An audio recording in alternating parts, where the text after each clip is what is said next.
How's everyone feeling today? So when I ask you a question, if it feels right to you, I want you to say super. How's everyone feeling today? Super. And I want to honor you for being here because I've been going to seminars and events my whole life. How is it so far for everybody? That was a test, right? A lot of people think it's your retention when people forget something. Let's do this for example. Take your right hand, shake it out. How many people here want to learn faster? How many people want to remember more? Yeah? Watch this. Make a fist. Now put it to your chin. Where's your chin, everybody? So the number one rule, the art of memory, the art of learning is the art of attention. The art of learning is the art of attention. And really, that's where observation, that's where presence comes in. And so I'm going to be sharing with you some of my favorite strategies and states to be able to learn any subject or skill faster. How many people like that idea? Now, in order to be able to do this, let me first start by acknowledging you for being here because I believe there's a success formula, and it takes two parts. It takes first showing up. 50% of success is just showing up. And I appreciate your ability to show up here today because most people aren't here. True or true? Right? I'll also ask questions that we know the answers to. True or true, right? And so we show up here, and most people don't show up. I think in life, you want to show up. Show up for your health, show up for your relationships, show up for your career, show up for your service. But just showing up, is that just going to get the job done? No, you have to what? Yeah, you play full out, right? You have to play full out. How many people here like to play? By the way, who are the fastest learners on the planet? Who? I did this to a group of 10,000 people from 60 countries, and a whole table yelled out pygmies. And if anybody knows why pygmies are such great learners, please tell me. But children, right? Children, how fast can a child learn a musical instrument compared to an adult? How fast can they learn a second or third language? They learn fast, right? Because why do children learn quickly? Because why? They don't know. Good. What else?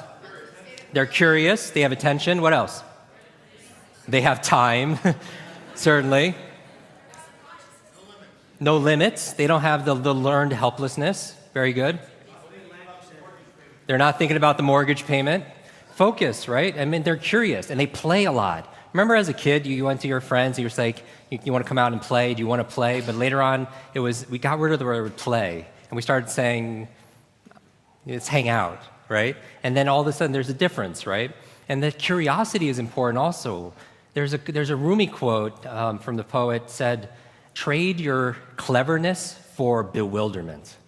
Isn't that a great word, bewilderment? When's the last time you were in that state? We're talking about genius states and superhero states. When's the last time you were in that state of bewilderment? I mean, so who's in control of your state, by the way? Who's in control of how you feel? What's this, when we're defining a state, how would you define a state? What does it mean? It's like your mood. What else? This is where the active part comes in here. It's your emotions, like a snapshot of your mind and your body, how you feel. Here's the key. Do this. Information. Do this. Put your hands out. Information combined with emotion becomes a long-term memory.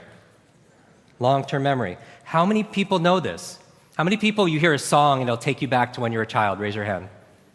How many people it's not a song, but maybe it's a fragrance or a food that will take you back decades? Because information combined with emotion became a long-term memory, right? Because we're not logical, we're what? We don't do things logically all the time. We do things what? Emotionally, right? Because we're not logical, we're biological. We're not logical, we're biological.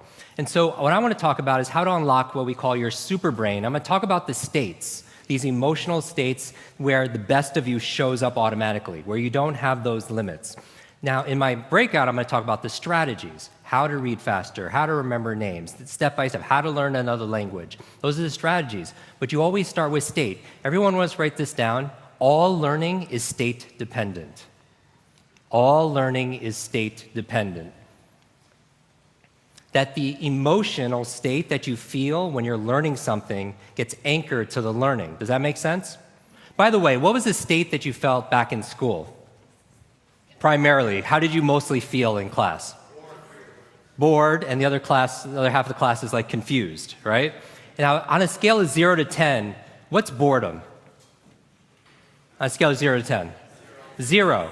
Anything times 0 becomes what? 0. And that's why a lot of people don't remember what they learned. It's the emotional state. Does that make sense? Let's test this out. Stand up real quick. Stand up. I have no slides for you. I'm going to take you through exercises. How many people like experiential learning? So it gets in your body, right? So what we're going to do here is we're going to play some games. We already said that children are the fastest learners, right? Children are the fastest learners. How many people here feel like you want to learn more in less time? Raise your hand. Raise your hand if you have books on your shelf you haven't read. More than one. And it becomes, like Lisa Nichols talked about, it becomes shelf-help, not self-help, right?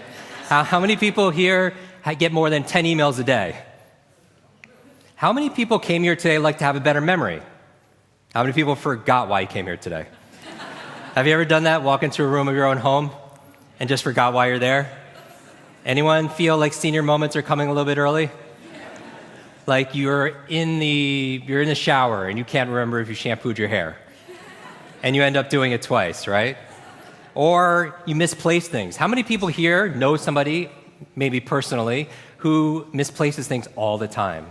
The remote control, the Apple remote, their phone. Have you ever found yourself calling your own phone, hoping you kept it on? Or maybe you lose something like your car keys, or not something larger like your car.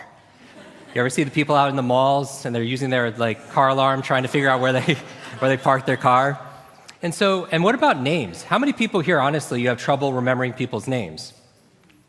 How many people have forgot the name of somebody in this room? Right? And so let's start with my name. Hopefully you remember it. My name is Jim Quick with Quick Learning, and I help people to learn quickly. The question I always get is about my last name. My last name really is Quick. I didn't change it to do what I do. With a name like Quick, you could say my life and my destiny was pretty much planned out. I had to be a runner back in school, which is a lot of pressure when it says Quick right on your shirt. I have to be very careful when I'm driving because the worst name to have on your driver's license when you get pulled over for speeding is the name Quick, right? Because you're not going to talk your way out of that speeding ticket.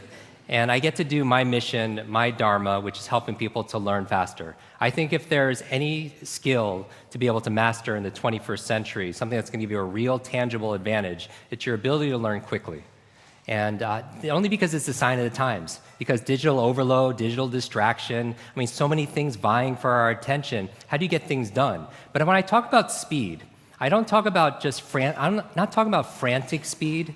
You could actually learn faster and actually have an ease, a confidence, a peace of mind. How many people would like to have that? Be able to succeed, but also have this level of harmony inside of yourself, this clarity of thought. And it's the idea, how many people here read 7 Habits of Highly Effective People by Dr. Stephen Covey? What's the 7th habit? Sharpen the saw. Very good. Sharpen the saw. The metaphor here is if you have all this wood to cut and you have a saw with a dull blade, when do you want to sharpen it? Before you start cutting the wood, right? Because a lot of people are going to work hard, it's going to work a lot harder if you have a dull blade, and they have to sweat and perspire and work 3 or 4 times harder when they could have sharpened their saw. And so learning how to learn, like Vishen was talking about, that's you sharpening the saw. Because anything that comes afterwards is going to be easier, right? And so if that person's not working harder, they're working what? Smarter. And one of the best ways to work smarter is accessing your genius states. So I'm going to test this out. We said that children are the fastest learners, right? That they have this curiosity and they play all the time. Let's see how many people here, raise your hand if you're willing to play. Now, it's been shown in science, the research, by playing more actually creates neurogenesis and neuroplasticity. What's neurogenesis? New growth, new brain cells. How many people like the idea of creating more new brain cells? What about neuroplasticity? What does that mean? More connections. So intelligence, in a way, is not necessarily, like Einstein didn't have a bigger brain than anyone here. Probably, it was actually less. He had a smaller brain. But in certain areas of his brain, he had highly connectedness. He did these thought experiments where he would put himself in these brainwave states, specifically theta state. The theta state of creativity. That's the state that you're in when you shower. Have many people notice when you're showering, you come up with all these wonderful ideas? And it's always when you can't write something down, right? And so That's the theta state. That's a relaxed state of creativity. You're inspired. You come up with new ideas. New things come out of you, right? And I actually took 6 showers this morning just to prepare for this presentation. So it puts you in creative state. And so he had more connections in certain areas. And so you could promote that by playing more. And so what I'm going to ask you to do right now is I'm going to ask you to find 2 people in the room you do not know. Pair up in 3s. Go. Find 2 people you do not know, pair up in 3s. So we're going to go through a quick exercise, and basically what I want to do is we're going to talk about superheroes a lot. I grew up with learning challenges. Some of you know I had a brain injury when I was 5 years old, a head injury that left me with certain disabilities. Teachers would have to repeat themselves 3, 4, 5, 6 times, and then eventually I would just pretend I understood, but I didn't, most of the time did not understand. I had very bad focus issues. I had very bad memory. It took me an extra 3.5 years just to learn how to read. And I learned how to read by reading comic books, actually. Late at night, something about, any comic book fans here? Or superhero fans, geeks? Something about looking at the superheroes and good versus evil and the illustrations, the idea that one person can make a difference. How many people believe one person can make a difference, right? That they provide hope and they provide real help. And when I look here, I look at a room full of superheroes. Because I said, in the beginning, it's just showing up and then playing full out. And so what does a superhero do? What's the defining characteristics of a superhero? They have superpowers, right? And how many people have found their unique ability, their superpower? You're discovering it, right? Your unique talent, your unique strength, something that's unique to you. But then just having a superpower, does that make you a superhero? You have to use that power for what?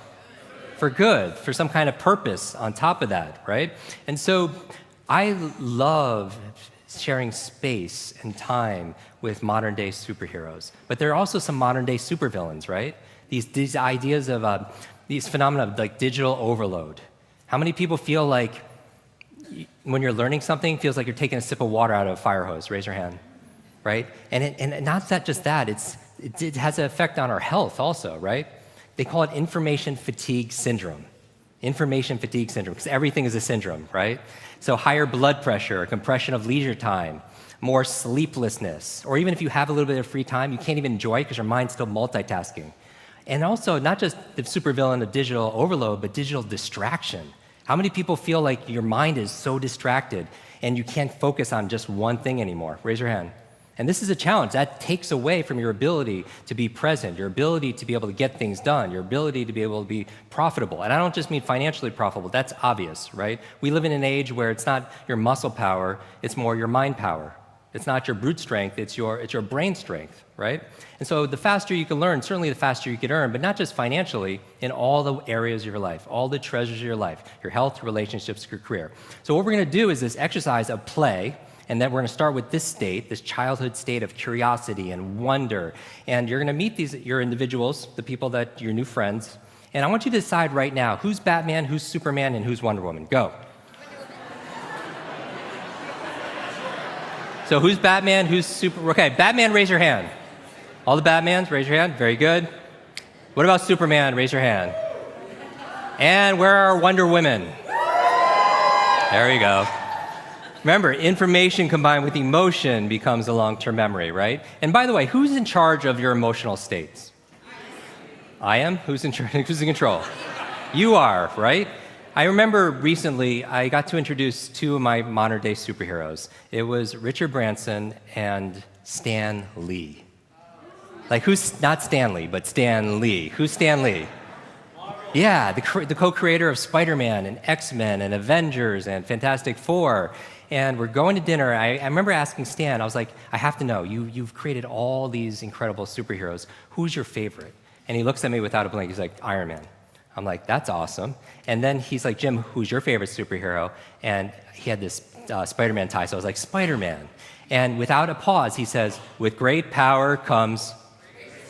And how do we all know that, right? It's like in our DNA, right? So we're going on this superheroes journey together here at A-Fest, and I'm thinking about it. I'm like, and I grew up with these challenges, and I have, dyslexia, and I flip things around in my mind, and part of my issues growing up. And I flipped it in my mind. I was like, with great power comes great responsibility. When you're in a position of power, you have great responsibility to wield that power well. And the opposite is also true. With great responsibility comes great power, right? When you take responsibility for something, you have great power to what? To change things, to transform things, to make things better. And a lot of times, how many entrepreneurs are in the room? Raise your hand. Wow, 80% of the room. A lot of times, based on your values, entrepreneurs value things like freedom. They want to be able to do what they want, when they want, whenever they want, wherever they want. Raise your hand if that's you. And sometimes it's hard, as entrepreneurs, to get yourself to do the things that you need to do. How many people also resonate with that you procrastinate? Like, why would you why would you delay things that are important that will help you to reach your goals? And you wonder why that is. I would introduce to you, going back to state and strategy, that those two components is probably 80% of it. Because most people who procrastinate they're in a state of procrastination. That's the feeling, right? Or they have a poor strategy for executing things, getting things done. And you're like, Jim, where's this exercise? Why am I standing the whole time? Does your physiology affect your psychology? Yes or yes? Because one of the best ways of changing your state is by moving your body, right? Because as your body moves, your brain grooves. As your body moves, your brain grooves. You create more neurogenesis, neuroplasticity. Actually, you know what supports it? Novelty. What helps you make more of these connections is novelty and nutrition, just like your body, right? You want to build a physical muscle, you give it what? You work it out, you give it exercise, you give it stimulus, novelty, and then you feed that muscle with nutrition. Same thing with your mental muscles. And so what I want to introduce to you is ways of getting into these states and then strategies in the breakout that help you to specifically build these mental muscles. So you have more mental strength. Just like physically, you want to be stronger, you want to be faster, you want to be more agile. You could be that mentally also. Stronger, more agile, more focused also. So what we're going to do here is talking about states. What are the highest level states? Peace. Very good. What else? Love. What else? Gratitude. What else? Joy, compassion. So what I want to do, let's pick one of them. Remember we said that when it comes to learning things and getting it into your nervous system, information is not enough because we all know what to do. Common sense, right? We all know, for the most part, how many people know what they should do to make things better, but there's indiscrepancy, but like in terms of not getting things done, right? And so what I'd like to offer you is common sense is not often common practice, right? So how do we get aligned with this? So let's talk about joy and introducing more joy in the room and throughout the entire event. How do you spread joy? If you wanted to spread joy right now in this room, what would your strategy be? What's one thing you could do? Be joyful. What else? Okay, massage somebody. What else? Hugs, good. Kisses, right? High fives, right? Good. So what I want you to do now is I want Wonder Woman to be in charge, okay? Wonder Woman, raise your hand, Wonder Woman. You are the CEO of the group. You are the CEO of the group. And what we're going to do is you're going to tell and you delegate to Superman and Batman how to spread joy around the room, and they're going to do it for 30 seconds, all right? We're going to put a countdown timer on here. Ready? Go. Information combined with emotion becomes a long-term memory, right? The state that you learn something in, the mood and the feelings that you learn something in gets attached to what you want to learn. Also, it's going to motivate you to use it more often. If you learn, because here's the thing, learning is not a spectator sport. Learning is not a spectator sport. I'm going to give you 6 keys to learn anything faster. You can write these down. I want you to remember, be fast. Be fast. 6 keys to learn any subject or skill faster. Now, I want you to think about, if you could learn any subject or skill faster, what would it be? Outside of learning how to learn, because that's kind of that's what, after learning how to learn, what subject? What are you interested in? Say it out loud. Languages, very good. What else? Computer science, good. What else? Good. I mean, so whether it's martial arts or it's Mandarin, whether it's music or marketing, there are subjects that we're interested in, right? And we live in this expert economy, and we want to be knowledgeable about things because knowledge is not only power, knowledge is profit, right? And so how do you access those things? So I want you to remember, be fast, and just 6 quick tips on how to just sensitize you. Now, every single one of these things you're going to understand because you're studied. And me, as your Superbrain coach, if you will, I want to be your personal trainer for your brain. for your mind. I want to make it faster, sharper. And not everything I'm going to say is going to be something that's brand new. But if I maybe say it in a different way and you control your state, because going back to Stan, when I said responsibility, with great responsibility comes great power. The most important thing to be responsible for is how you feel. Does that make sense? And who controls how you feel? How many people are feeling pretty good right now? Yeah, and notice that these kind of things, it's, you know why? Metaphorically, I look at you more like a thermostat than a thermometer. Is there a difference between a thermometer and thermostat? Yes or yes? A thermometer does what? What does a thermometer do? What's the function? Yeah, it takes the temp. It reflects and it reacts to the environment. Is that true? It just reacts to the environment. And we are sometimes, we're thermometers. We react to the weather, if we're honest, the economy, to politics. We react to how people treat us sometimes. But is there a gap between how someone stimulates us and how we respond? Do we have choice? Yes or yes? The difference between a thermometer and a thermostat, though, is a thermometer reacts to the environment. What does the thermostat do, though? Yeah, it regulates, right? It helps manage. It sets a standard or a vision or a goal, and then what happens to the environment? It raises to be able to do that. Is there a difference? Yes or yes? And so that's where we're going back to responsibility. When we're talking about being responsible, the ability to be able to respond is how you feel about things and also how you focus on things. So the B in Be Fast stands for believe. Because if you believe you can or believe you can't, either way, what?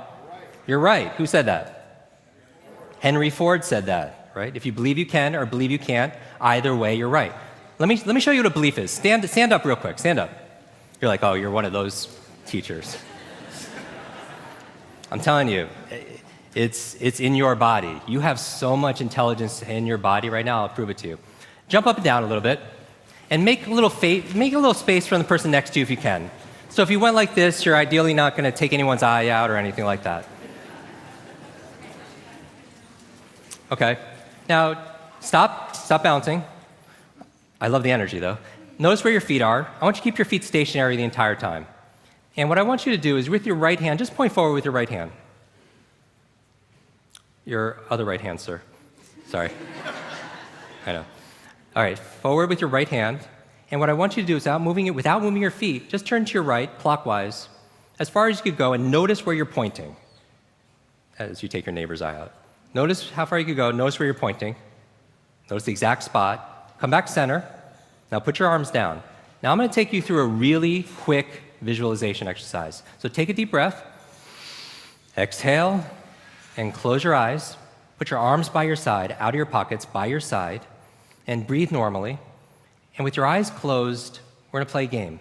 I want you just imagine that you're raising your arm again, but this time imagine you're turning twice as far, 2 times as far. Like you're getting a good stretch. It's pleasant. Feel that in your body. And if you can't imagine it, just imagine that you're imagining it. And then again, raise your arm, point forward. And this time, no, with your eyes closed, just imagine. Just imagine, just in your mind, see and feel yourself turning 3 times as far.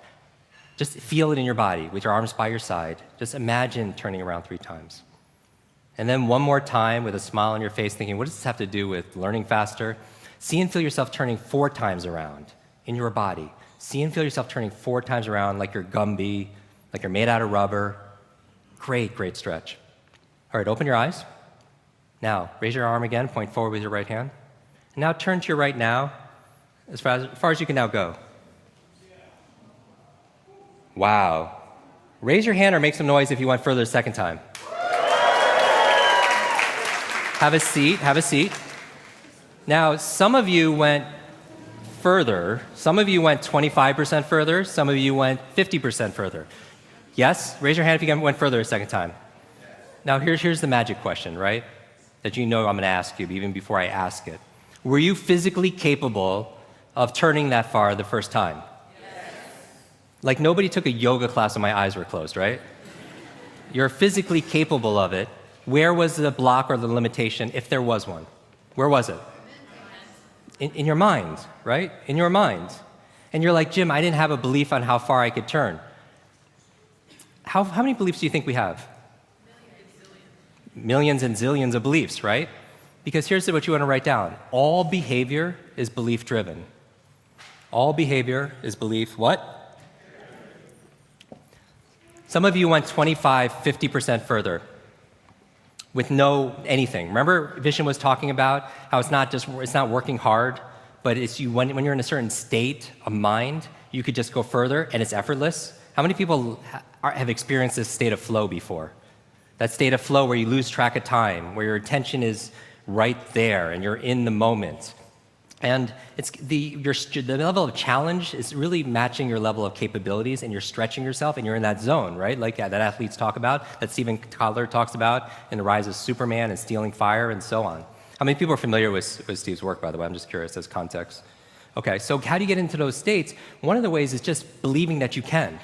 Because if you believe you can or believe you can, either way you're right, because all behavior is belief-driven. Some of you went 25, 50% or more. What if you could go 25, 50% more in your business? That effortless. What if you could go 25, 50% even more in your body or in your relationship? Did you work harder the second time? When you turned the second time, yes or no? No, because it's a state, right? So behavior, so belief. Let me give you an example. I'm going to play this game with you. We're going to do this together collectively. I need some mic runners here, please. There's a couple mic runners. How many people here talking about memory? Because memory, forgetting is a state. When it comes to learning, let me give you a distinction here.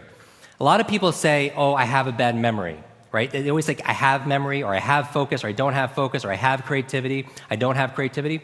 I want you to scrap that. Creativity is not something you have, it's something you do.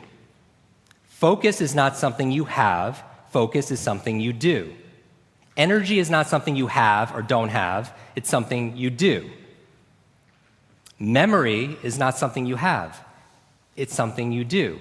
And what's the benefit of turning it into a do as opposed to something you have? What's the benefit? You have control over it because you could put it into a process. It becomes a strategy because there's a strategy for reading faster. There's a strategy for remembering names. There's a strategy for having focus. And it's a verb, not a noun, right? And so the goal here when we're talking about this, memory, for example, a lot of people believe, here, let me shake this up a little bit. There's no such thing as a good or bad memory. There is no such thing as a good or bad memory. There's just a trained memory and an untrained memory. Does that make sense? Now, here's the thing. I grew up with these learning challenges. I had all these difficulties all through school, all through elementary, middle school, junior high, high school. I had all of these challenges. At the age of 9, I remember a teacher looking at me thinking I wasn't either smart enough to understand what she was saying or wasn't paying attention. She was talking to another adult, and she said, "That's the boy with the broken brain." And I was like, at 9 years old, right? And so those kind of identity issues, those beliefs, does that make a difference? Yes, right? And a lot of people believe that they can't do certain things. They can just never remember names. So I could teach them a strategy, but if the belief is not changed, what happens?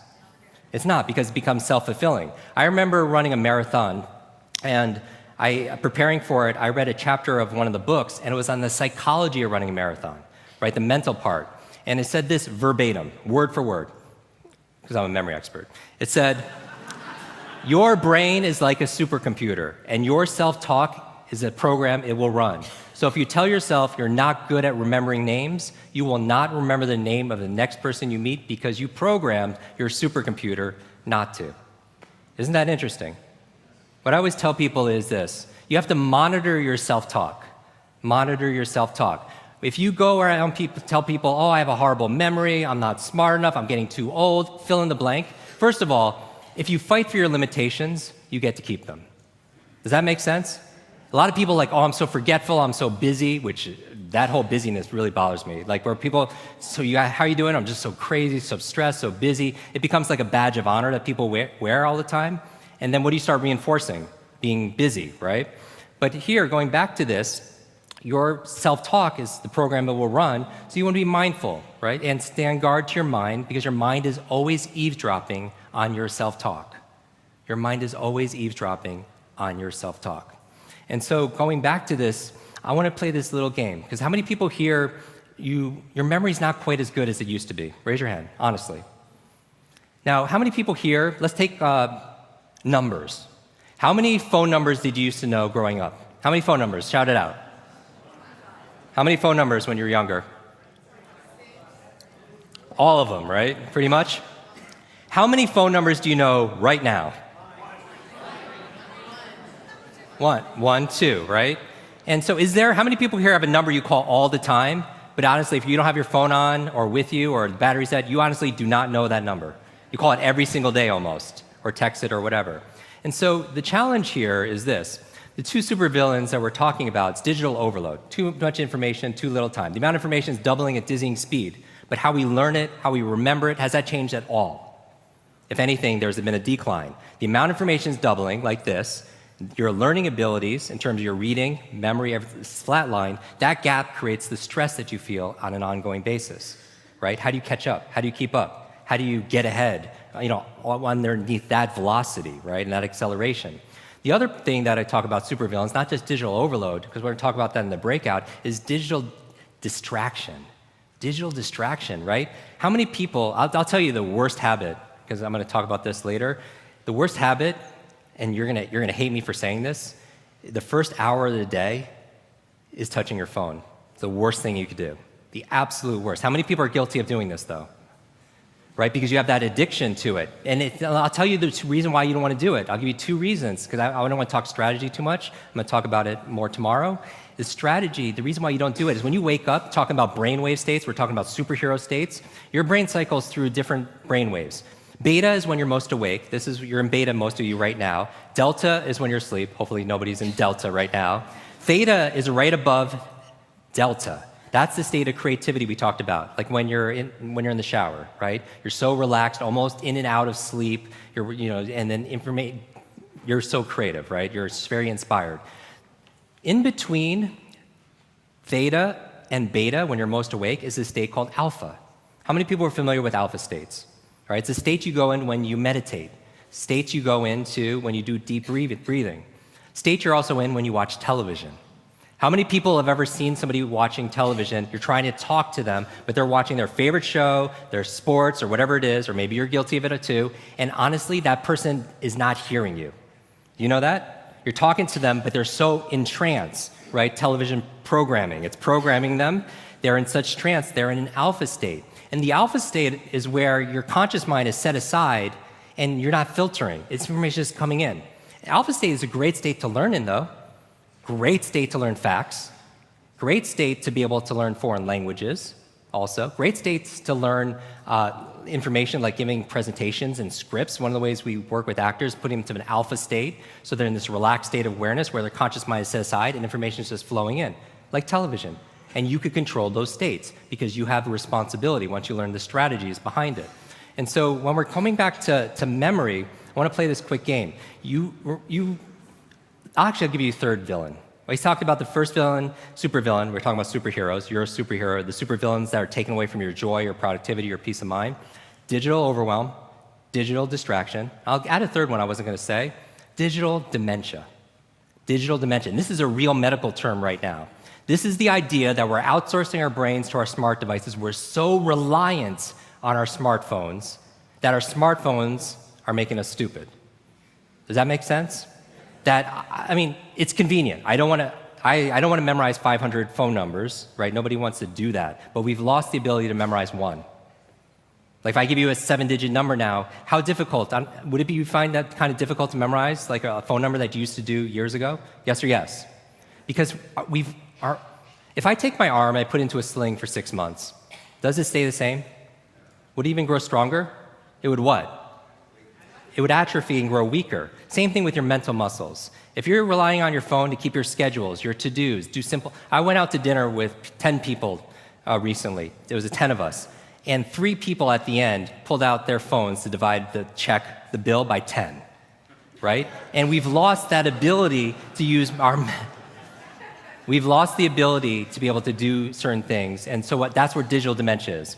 I was talking to Dr. Daniel Amen, who wrote Change Your Brain, Change Your Life, right? Raised $40 million on public broadcast. He was saying, yeah, digital dementia. Here, I got something for you, Jim. He's like, GPS, relying on GPS, a third-party piece of technology to tell you when and where to turn, when you would normally know that or not know it, is actually people aren't going to the doctors to get checked out when they would have memory lapses if they didn't see that on GPS. Like if they didn't have the GPS, they would have memory lapses and they would go get checked out, and we're not getting that early detection on it just because of that. So how do you keep your brain active? So smart devices could be extremely convenient, but they could be crippling also. So it could be a balance. Yes or yes? All right, so we lost the ability to memorize a number, but I want to try to memorize a group number together today. Let's try to do it. Let's try to reawaken that memory. And everything I talk about, everyone asks like, oh, I have such a horrible memory. Can you improve my memory? When somebody says, I want a better memory, can you help me with my memory? For me, it's equivalent as a memory coach, somebody saying, oh, I just wish I was better at sports, right? I want to know what sport specifically so that I can apply it, because there's different memory techniques for remembering names or languages or giving speeches without notes or facts, figures, numbers. But let's talk about numbers, because this will be a great mental exercise. Let's go around and just raise your hand, and let's give a group number, one number we create together as a group for all of us to try to memorize. And notice what I want you to do is, I believe one of the most important things to be able to get good at is self-awareness. I ultimately think the expert is not the person on stage. Who's the expert? You are, right? You are the expert on you. And what I think is, in terms of, I think self-coaching and self-knowledge is really most of it, And so I think you could learn, I know you could learn better by looking at yourself and seeing what works for you. Does that make sense? And so let's see how we go about remembering things now. Let's raise your hand and just let's come up with, let's try to remember a string of numbers, maybe 10 or 20 numbers. And we'll do the best we can. You can write them down, and then let's see if we can memorize them together. So raise your hand. Let's do them two at a time. So instead of saying 1, 7, just say 17. And then just two-digit number. 88. 88. So everyone writes 88, right? We got the game here? We're going to keep on going until we get to a threshold, and we see if we can memorize these numbers. Yes? 54. 54. I'll repeat it so you guys hear it also as well. 54. 35. 35. Very good. 35. 21. 20. I'm sorry? 21. 21. If we're having trouble coming up with numbers, I have to take this in a totally different direction. 99. What's that? 99. 99. Bingo. 99. By the way, how many have we had so far, single digits? Just give it 10. Does everybody 11. have 10? I want to make sure we're all on the same page here. All right. Something over here? 66. 11. Okay, 11. 66. 66. 11 and 66. 23. Raise your hand so 23. I can see. 23. Number 23. Okay. Quick. 13. I'm sorry? 13. 13. How many? It's a lot of numbers, right? 77. Hold on 1 second. So it's 13. Let's count 13 after that also as well. What's that? 77. 77. How many numbers is that, by the way? 20? Are we doing pretty good? How many do you remember so far, do you think? Let's do a few more. Let's do a few more for the heck of it. Go ahead. I'm sorry? 38 or 39? Let's go with 39. 39. And before that was 77, is that true? Yes. Very good, we're on the same page. 39. Let's do a couple more. Yeah, here? 42. 42, good, 42. Let's do three more. 06. 06. Got two more, quick. 13. 13. Did we do 13 already? That's okay, let's do it again. 13 is great. And then last one? 42. Again, 42. Very creative. Okay. Now, I want you to do this. Close your eyes and just write down as many as you remember right now. The last one was 42, right? Don't close your eyes. Close your paper and then just write down as many as you remember. In order, yes, definitely in order. That's the only way it kind of works. All right, let me try to do it, okay? Let me try to do it with you, and you guys could check, all right? And I'll look here so you know nothing is being broadcast here, all right? I'm gonna do single digits, all right? I need some energy here. Okay. 8, 8, 5, 4. How are we doing so far? 3, 5, 2, 1. Yes? 9, 9, 1, 1, 6, 6, 2, 3, 1, 3, 7, 7. How am I doing? Good. 3, 9, 4, 2, 0, 6. Is that good so far? 1, 3, 4, 2. Now, I don't do this to impress you. I do this more to express to you what's possible. Because like this exercise that we did when we turned like this, let me give you an example. What did Roger Bannister do in 1954? The 4-minute mile. Throughout human history, nobody could run a mile in less than 4 minutes. Why? They didn't believe that they could. In fact, what was the belief back then? It was impossible. You would die. Your heart would, the human heart was not capable of running a sub 4-minute mile. It would explode in your chest. Now that was the belief. Would that keep you from running a 4-minute mile? Like I'm a runner, that would keep me from running, period, right? And so it's interesting, how he actually was able to do it is he actually visualized himself crossing the finish line and seeing it says 3:59. Because he knows what you know as superheroes, and he's doing these thought experiments, that success is an inside-out game, right? That in order to take the invisible and make it visible, just like a thermostat, right? You visualize things here, and then you make it out here. He knew it had to happen here first, because all behavior is belief-driven. Now, that wasn't the interesting thing to me. Just like when you did the turning exercise, that's what he did, the equivalent. The interesting thing is what happened in the next couple years. Nobody could do it for thousands of years. One person does it. What happens? Yeah, dozens of people started breaking the 4-minute mile. Now, in that year, was there big advancements in shoe technology and nutrition and training methodology? No. Where was the change? A change in belief. Like I remember when I was a child, I was at a restaurant and we had a waiter go around and take everybody's order, 20 people, busy night. Halfway through, he was taking my order. I noticed something funny, he wasn't writing it down. Have you ever had a waiter or waitress like that? And I was like, there's just no way. I was very skeptical. We're going to send stuff back. This is going to be a disaster. Well, when he came back, he got every single thing perfect. The salad dressings, the beverages, how he wanted the meal cooked, the desserts, everything perfect. Now, is that a standout skill or is that a standout skill? Yes or yes? Yes. He was like my Roger Bannister. He did something I never thought was possible and opened up possibility inside my mind. Perceived limits, right? You don't know how far you could turn, just like what we talked about, what Vishen was talking about. And just like with this, I do this demonstration not to impress you, to express upon you what's really possible. I grew up with learning challenges, with difficulties. How about this? How many people want to see me memorize this backwards? Recall it backwards. Yeah? That's how much energy I'm getting here? Let me try to get most of this list backwards, all right? No, I'm just kidding. Actually, let me try this. 2, 4, are we good? I want to make sure I'm in the right thing. 3, 1, 6, 0, 2, 4. Is that good? 9, 3, 7, 7, 3, 1, 3, 2, 6, 6, 1, 1, 9, 9, 1, 2. How are we doing? 5, 3, 4, 5, 8, 8. So what if you could get in these kind of states and have strategies to be able to do the things that you need? How much more productive could you be as a coach, as an expert, as a speaker, as an entrepreneur, as a parent, as a student by having these kind of strategies? What really upset me is when I struggled my whole life with my whole childhood life until I was 18 where I hit a wall. I literally, when I became a freshman in college, I was lucky to get into, I was like, I want to make a fresh start. And I was like, I want to show my family, I want to make them proud. I want to show the world, myself, that I was good enough and smart, that I could really do this. So I worked really hard, and I did worse.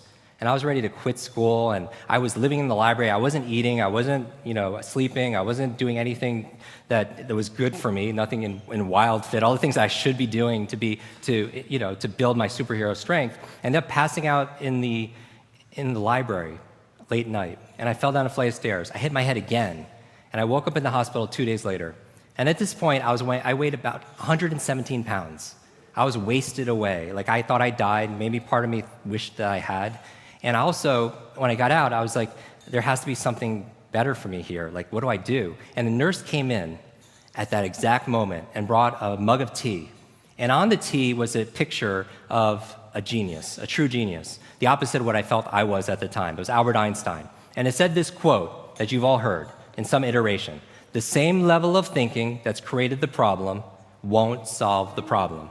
The same level of thinking that's created the problem won't solve the problem. I was thinking, what's my problem? I'm a really slow learner. How do I think differently? Maybe I can learn how to learn, right? And I was just like, I picked up a course bulletin to look at classes, and they're all classes at school on what to learn. Math, history, science, Spanish, right? All important subjects, but what to learn. How many classes were on how to learn? No classes. I mean, classes on, where's your class on creativity and problem solving and thinking, right? Where's your classes on reading faster and having better focus and concentration or improving your memory? I always thought it should have been the fourth R in school. They teach you 3 R's: reading, writing, and what? Arithmetic. What about remembering? What about recall? What about retention? And because Socrates says there is no learning without remembering. There is no learning without remembering. So B is believe. Believe you can, believe you can. Now the E, I'm going to go through these really fast, is exercise. Exercise. And what I mean by this is I mean physical exercise. Because your brain, the primary function of your brain is to control your movement. As your body moves, your brain grooves. Stand up real quick. Stand up. Quick, quick, quick. Watch this. I want you to do this. I want you to take your right elbow and just put it to your left ear. Left what? Knee. Good. And then your left elbow to your right knee and vice versa. Or if you can't reach that far, just tap. These are cross laterals, right? I want you to do this. Take your left hand and just massage your right earlobe. And then your right hand and massage your left earlobe. And squat down. Inhale. Exhale, come up. Go down. Inhale. Exhale, come up. One more time. Inhale. Exhale, come up. Shake out your body. All right, have a seat. They call that Superbrain yoga, right? How many people are familiar with educational kinesiology, brain gym, Superbrain yoga? So as your body moves, your brain grooves, that's exercise. So if you want to change your state, exercise and movement is key. I'm going to go through the rest really fast. The F-A-S-T. If you want to learn any subject or skill faster, the F is to forget. Forget. And what do I mean by that? A lot of people don't learn faster because they feel like they know it already. Going back to chronological age, but it's not chronological age, it's really the age of your mind and your heart. A lot of people don't learn because they haven't emptied their cup. Does that make sense? That you hear all these cliches, but there's truth in every cliche, that your mind is like a parachute, it only works when it's what? It's open. So this is the beginner's mind, right? So you want to forget about anything else than what you're learning here, temporarily. The A in fast, so that's the curiosity state, right? The A in fast stands for active, active. And the reason why I have you get up and shout out and do all these things is not for me. Trust me, I know the answers to most of the questions and everything. Is the active part is learning is not a spectator sport. Learning is not a spectator sport. The human brain and the mind doesn't learn consuming information. It learns through creating it. Your mind doesn't learn based on consumption. It learns through creation or co-creation in this state. Does that make sense? So you have to be active. You take notes, you ask questions, you participate in it. How many people believe what you put in is what you get out? Right? So you're active. The S in fast stands for state. So this is emphasizing the state. That all learning is state dependent. All learning is state dependent. I never want to learn in a bored state. Right? Most people, like when they read, they're in a bored state. How many people, you read a page in a book, get to the end, and just forget what you just read? And you go back and you reread it, and you still don't know what you just read because you're in that bored state. How many people use reading as a sedative? Like you have this token book that's been inside of your bed for an embarrassingly long period of time. But if your state that you have associated to this activity called reading is falling asleep or a zero, anything times zero is what? Is zero. And people wonder why they don't remember what they read. So control your state. Finally, the T in fast and B fast stands for teach. Teach.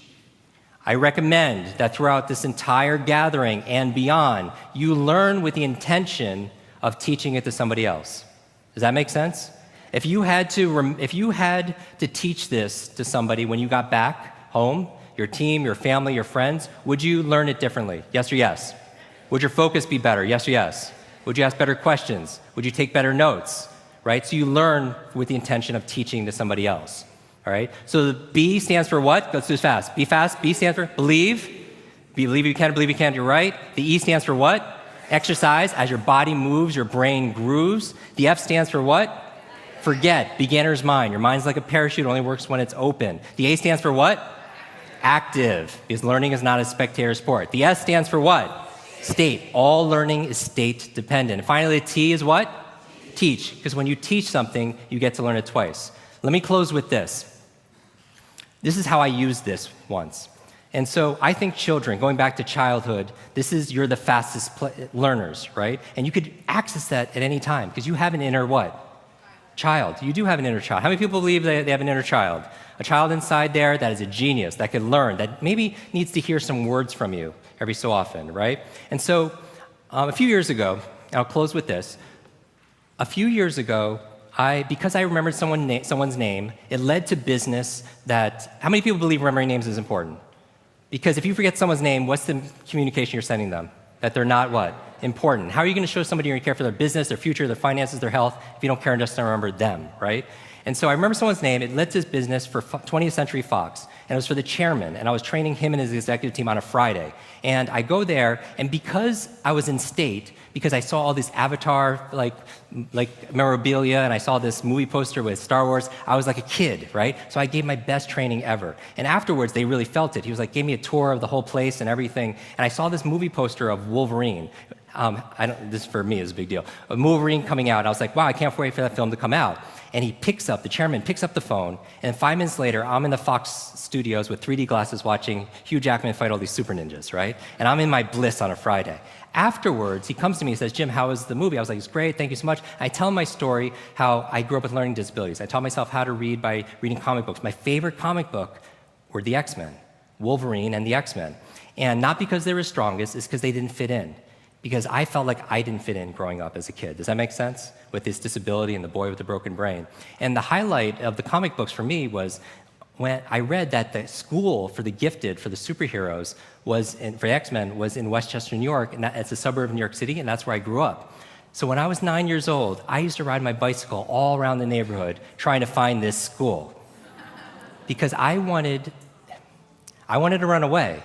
I wanted to find my superpower, something that I was good at, and I want to find my super friends. Because when you're the boy with the broken brain, you don't connect with a lot of people because you don't feel like you have a lot to offer, right? So I used to do that. I'm telling him this story, the chairman, and he's like, Jim, I know you like superheroes. Do you want to go to Comic-Con? Now, how many people are familiar with Comic-Con, right? Tens of thousands of people getting together in San Diego, dress up like superheroes. I was like, when is it? He's like, today, Friday, Saturday, Sunday. Now, notice my mind. I go from a 9-year-old to a 99-year-old. Because I'm like, I'm in LA. How am I going to get to San Diego on a Friday, right? There's going to be lines, there'll be traffic. I have nothing to wear. I have all these meetings in LA. And notice like the critic that comes in, right? Because sometimes we have to get out of our own way. And mentally, I just became an old person in my mind. And then I was like, and he's like, Jim, do you want to go? I'm going tomorrow. And he was like, I was like, you're going tomorrow. I want to go with you. So he picks me up Saturday morning, and instead of driving down there, we get on his plane. And I swear to you, on that plane's the entire cast of X-Men. And they're going to surprise Comic-Con, right? With their presence for the new movie that's coming out. And I spend the entire, I go on there and I see Wolverine and Patrick's, Professor X. I'm sitting between Jennifer Lawrence and Halle Berry going to Comic-Con, right? And we spend the entire day amazing. We come back, here's the lesson. We come back and Chairman was like, how was it? I was like, the best day ever, thank you so much. He's like, Jim, I have something else for you. I don't want anything else, what can I do for you? He was like, they really loved you. How would you like to go to Montreal? They were filming the last 30 days of the new movie. And I'm like, oh, wow, I've never been on film set. I would love to do that, but what can I do for you? And he says, Jim, just do what you did with us. Just teach them how to speed read scripts, memorize their lines faster, be present and focus on set. And I was like, I could totally do that. Sunday morning, we're on what they call the X-Jet, and we're going to Montreal. And I'm brain training these amazing individuals that inspired me growing up, right? And I got to see, on set, it was actually taking place at the school. And I got to see my real-life heroes come to life in front of me as a 9-year-old boy. Now, when I got home, there was a package waiting for me. I opened up. I don't know if you could put the slide on, please. I opened it up, and there's this photograph on the screen. there's a photograph of me and the entire cast of X-Men. And even better than Halle Berry and Jennifer Lawrence, everything that's on there, was the note from the chairman. It said this: Jim, thank you so much for sharing your superpowers with all of us. I know you've been looking for your superhero school since you were a kid. Here's your class photo.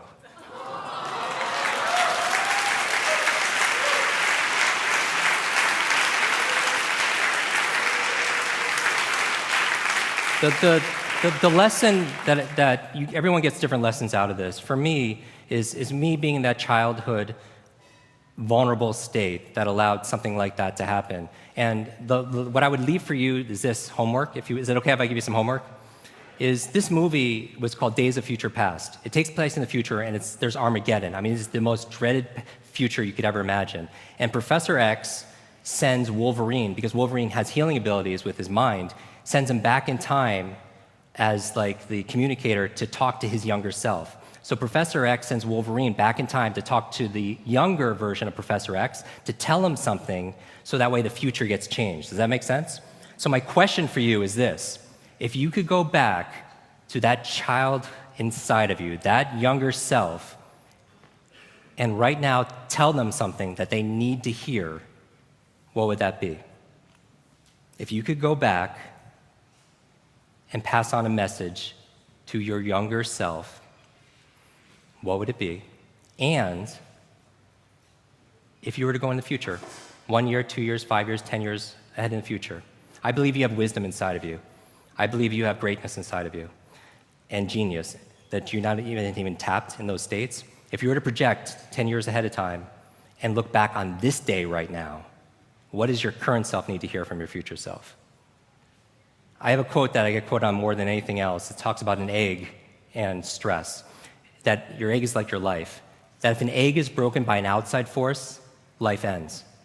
But if it's broken by an inside force, life begins. And all great things begin on the inside. Thank you very much.